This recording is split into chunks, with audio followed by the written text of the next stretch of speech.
Assalamualaikum warahmatullahi wabarakatuh. Apa kabar teman-teman semua, para PNS dan juga P3K? Jumpa kembali dengan saya di channel Kang Sapar. Di video kali ini, saya akan berbagi informasi terkait Undang-Undang ASN terbaru nomor 20 tahun 2023. Teman-teman, Bapak dan Ibu, para PNS dan P3K wajib mengetahui 7 hal baru yang terdapat dalam Undang-Undang ASN terbaru ini, yaitu Undang-Undang ASN nomor 20 tahun 2023. Karena undang-undang ini adalah undang-undang yang berlaku saat ini ya, sehingga bagi para PNS dan juga P3K wajib mengetahui kira-kira isinya apa saja. Tapi paling tidak di sini ada 7 hal yang baru yang mesti diketahui. Untuk selengkapnya, mari kita sama-sama simak video ini sampai selesai. Nah, ini 7 hal baru, teman-teman, Bapak dan Ibu para PNS dan juga P3K di dalam Undang-Undang ASN nomor 20 tahun 2023. Yang pertama, ini Undang-Undang ASN 2023 ini memberikan hak yang sama bagi PNS dan juga P3K. Kemudian yang kedua, tidak ada lagi istilah PNS pusat dan PNS daerah. Yang ketiga, jabatan ASN tertentu dapat diisi dari prajurit TNI dan anggota kepolisian Republik Indonesia, demikian juga sebaliknya. Kemudian yang keempat, hak pegawai ASN. Yang kelimanya, pegawai ASN dapat diberhentikan bila tidak berkinerja. Yang keenam, tidak diperkenankan mengangkat honorer. Dan yang ketujuh, tidak ada lagi pegawai honorer dan non-ASN lainnya tahun 2025 di pemerintahan. Nah, ini 7 hal baru yang ada dalam Undang-Undang ASN nomor 20 tahun 2023. Untuk lebih jelasnya terkait poin-poin ini, kita akan lanjut bahas satu persatu. Nah, yang pertama tadi adalah PNS dan P3K diberikan hak yang sama. Nah, teman-teman, Bapak dan Ibu bisa coba cek di bab 6 Undang-Undang ASN ini nomor 20 tahun 2023 yang mengatur tentang hak dan kewajiban. Nah, di sana tidak ada pengaturan yang berbeda antara hak yang diberikan kepada PNS dan juga P3K. Kenapa? Karena pada pasal yang mengatur soal hak langsung memakai kata ASN ya, atau aparatur sipil negara, yang mana ASN yang dimaksud itu merupakan di dalamnya itu adalah PNS dan P3K. Itu poin yang pertama ya. Jadi ini kabar baik juga tentunya untuk para P3K baik yang baru diangkat tahun kemarin atau yang di tahun-tahun sebelumnya. Kemudian yang kedua, poin yang keduanya adalah tidak ada lagi istilah PNS pusat dan PNS daerah. Nah, Undang-Undang ASN tahun 2023 ini terdiri dari 14 bab dan 77 pasal. Dan pada saat undang-undang ini mulai berlaku, PNS pusat dan juga PNS daerah disebut sebagai pegawai ASN gitu ya. Jadi tidak ada sebutan PNS daerah dan PNS pusat.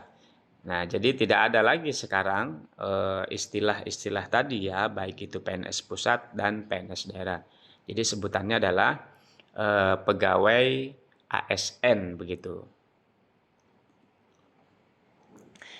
Nah, selanjutnya di poin ketiga, jabatan ASN tertentu dapat diisi dari prajurit TNI dan anggota kepolisian Republik Indonesia atau sebaliknya. Nah, pada pasal 19 menyatakan bahwa jabatan ASN tertentu dapat diisi dari prajurit TNI dan anggota kepolisian RI yang dilaksanakan pada instansi pusat sebagaimana diatur dalam Undang-Undang mengenai Tentara Nasional Indonesia (TNI) dan Undang-Undang mengenai Kepolisian Republik Indonesia. Di pasal 20-nya, di pasal 20 ayat 1 menyatakan bahwa pegawai ASN dapat menduduki jabatan di lingkungan TNI dan juga kepolisian sesuai dengan kompetensi yang dibutuhkan atau yang diperlukan. Nah, itu di poin ketiga ya, Bapak Ibu, teman-teman semuanya. Lalu di poin keempatnya, ini berkaitan dengan hak pegawai ASN.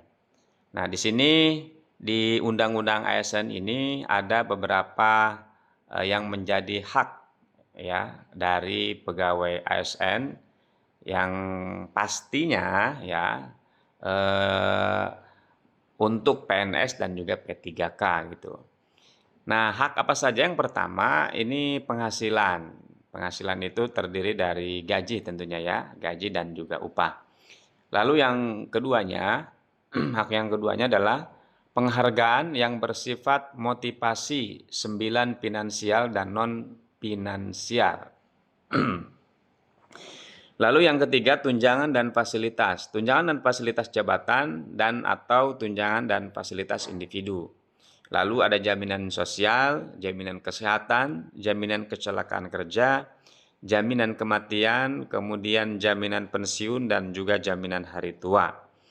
Lalu ada lingkungan kerja baik fisik maupun non fisik, ada juga pengembangan diri baik itu pengembangan talenta dan karir dan atau pengembangan kompetensi. Dan terakhir untuk hak pegawai ASN adalah bantuan hukum ya. Ada hak untuk bantuan hukum baik litigasi maupun non litigasi. Nah, ini ya, ini hak pegawai ASN. Ini